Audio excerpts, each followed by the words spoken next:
suspended with unanimous consent or majority numbers of the Senate. Right? The rules of the impeachment rules. Yeah. Iba to, any iba rule of to, the- iba na to, Or any impeachment internal rule rules. of the Senate. If the majority so decides, you can always suspend it, set it aside, even amend it. Amended, yeah. Pero as long as hindi pa amended, ano sundin yan namin? yung existing. Yung imagine na, mag-imagine kami na as if amended. Dito muna tayo sa wording of the existing, di ba? Kung how it is written, dito tayo. So all of this taken into consideration, ayaw nila gawin yan ng majority. So ibig sabihin, it stands to reason, ayaw nila na impeachment. Hindi ko pa masabing ayaw ng majority. Kasi Yeah, but how else do you because- explain why they do not share your view? Baka yung attention nila nga nasa iba. That's where we're now focusing on this matter.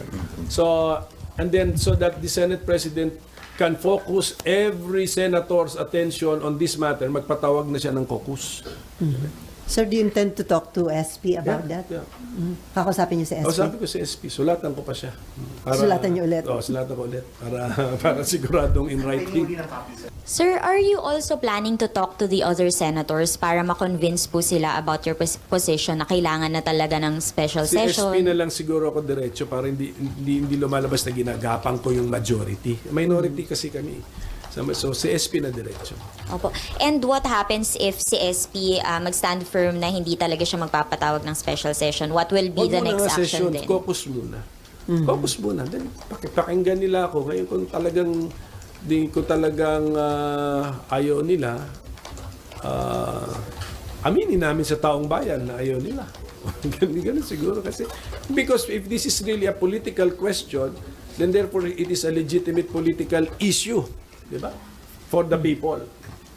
Pero at sa side po ninyo, pagkaayaw talaga na mag-call ng special session after the caucus, wala na po kayong magagawa out of your hands. Kasi aminado naman kami na yung special session dapat ginusto rin yun ng majority, ng quorum. Kasi kung kunyari, pinilit namin ni Senator Risa Ontiveros na mag-special session kaming dalawa, aminado din naman kami, walang bisa. Wala kaming quorum.